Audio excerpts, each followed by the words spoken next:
En entrevistas desde Eleusis, nuestra invitada es la analista junguiana Juliana Bernardo, del Instituto Eleusis de Perú y del Centro de Estudios Junguiano de Mendoza, Argentina. Los problemas psicológicos del hombre contemporáneo se han multiplicado exponencialmente entre 1960 y 2022, etapa en la cual se estableció la sociedad posmoderna, caracterizada por el narcisismo apático, el consumismo materialista, las dificultades para distinguir entre la realidad y lo ilusorio, la ruptura con los valores tradicionales de la familia, el matrimonio y la sociedad, la hipermodernización del mundo, la cultura de masas, el impacto psicológico de la tecnología, etc. Y bajo esas características, la sociedad no ha sido capaz de afrontar las últimas crisis económicas y los eventos globales más radicales. De ahí que muchos individuos hayan caído en estados de depresión existencial y en un complejo cuadro psicótico. Entonces, ¿es posible resolver los problemas psicológicos de unos individuos que se volvieron narcisistas, masificados, cosificados y materialistas durante aquellos periodos históricos donde se combina la prosperidad económica, la cultura del ocio, el hedonismo instantáneo y la sociedad feliz de consumo? Es necesario educar a la sociedad en cuestiones del alma, brindar herramientas para la exploración del mundo interno, fomentar el pensamiento crítico y sobre todo dar a la psique la entidad que merece. El ser humano vive volcado hacia afuera, busca en los acontecimientos externos la felicidad, el amor, incluso la desesperación y la muerte. Nada ocurre en su mundo interno, está anestesiado. Esto tiene sus razones en relación al capitalismo, ya que un individuo que busca fuera de sí todos estos valores es un gran consumidor, el cual al querer buscar en la vida concreta lo que debe buscar realmente en su interior, entra en un círculo de consumismo ilusorio que lo lleva a perderse de su propio camino. Carl Jung dijo: somos religiosos por naturaleza, y si no tenemos un Dios, terminaremos alabando cualquier cosa. Lo más común es la idolatría del dinero, y ciertamente el dinero es el dios del capitalismo, pero es un dios falso que compra almas a cambio de la proyección externa de los deseos e impulsos del ser humano.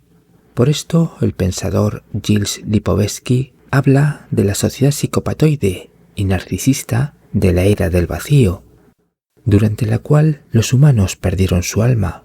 Por tanto, podemos volver a recuperar nuestra alma o bien ir a su encuentro, como bien decía Jung, a través de la espiritualidad y exploración de nuestro mundo interior.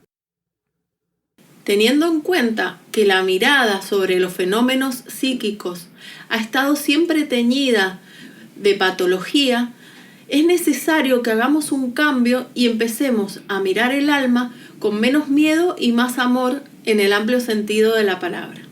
La espiritualidad está menospreciada y se relaciona o con la doctrina o con vivencias superficiales, ignorando su sentido profundo. La palabra religión proviene del latín religare, que significa reunir lo mundano con lo divino, unir lo cotidiano con el misterio de la vida. Este es un camino personal y a la vez colectivo.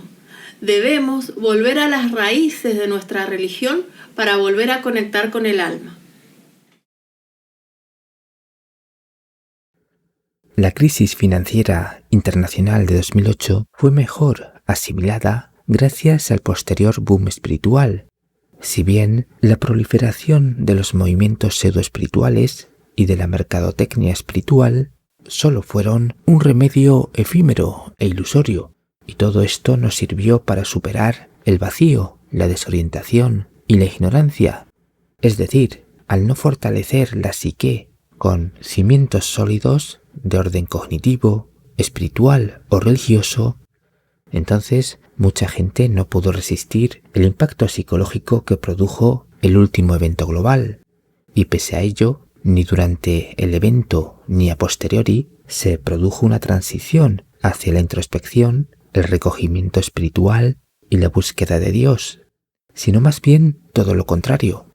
O sea, en palabras de Marina Abramovic, después de este evento habría una explosión de contacto humano, volviendo así a ese mundo materialista, psicótico y narcisista.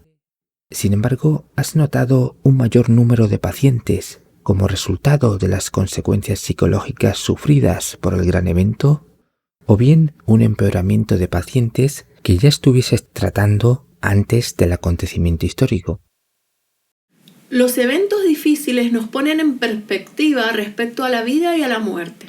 Muchas personas se dieron cuenta que estaban viviendo una vida que no querían, que estaban gastando tiempo en vez de viviendo, que estaban respondiendo a demandas de otros en vez de a las propias. Por este motivo, quienes pudieron ver más allá del infortunio crecieron. La terapia que yo hago está más relacionada con la búsqueda del sentido que con el tratamiento de patologías, por lo que he tenido más consultas a raíz de lo sucedido en este último tiempo.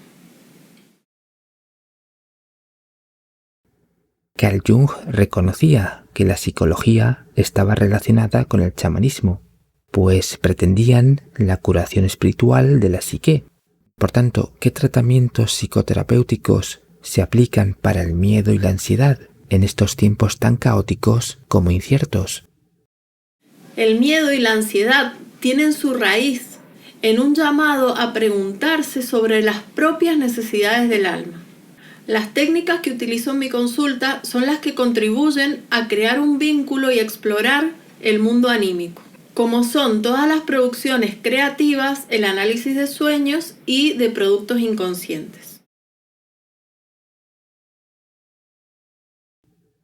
Los sueños pueden ayudar a tratar problemas emocionales, tales como la ansiedad, la depresión y el miedo. Los sueños son realidades psíquicas que nos permiten conocer facetas de nuestra propia personalidad que permanecen ocultas ante nuestros ojos. Carl Gustav Jung denominó sombra a todas estas facetas de la personalidad que permanecen ocultas y que al ser reconocidas e integradas mejoran ampliamente los síntomas físicos y psíquicos que acompañan a la ansiedad. Mucha gente decide no observarse ni aceptarse a sí misma y evitan el autoconocimiento o conocer su mundo interior. Entonces, muchos seres humanos viven como extraños dentro de sí mismos, así que no profundizan en su ego ni en su sombra. No saben quiénes son realmente, ni aceptan su lado oscuro. Por eso Jung recomendó que sus pacientes neuróticos o adictos tuvieran experiencias espirituales o un proceso de despertar espiritual para curarse. ¿Estás de acuerdo con esto que dice Carl Jung? El conocimiento de uno mismo ha sido de gran interés en todas las culturas y en todos los tiempos. Hoy la gente sigue en la búsqueda, solamente que ha perdido la brújula, porque nos han enseñado que el valor de la vida se encuentra en las experiencias externas en vez de en el muy cercano y a la vez muy, muy lejano mundo interno. Sin embargo, la vida se abre camino y nos vuelve a llevar hacia la introspección y al encuentro con el verdadero ser. ¿Cuál es tu canal de YouTube? En mi canal, Doctora Juliana, subo contenido relacionado con la psicología analítica, explicado de manera didáctica para que todas las personas puedan empezar a conocerse. Muchas gracias por permitirme compartir con vos y tu audiencia este espacio. Muchas gracias. Hasta la próxima.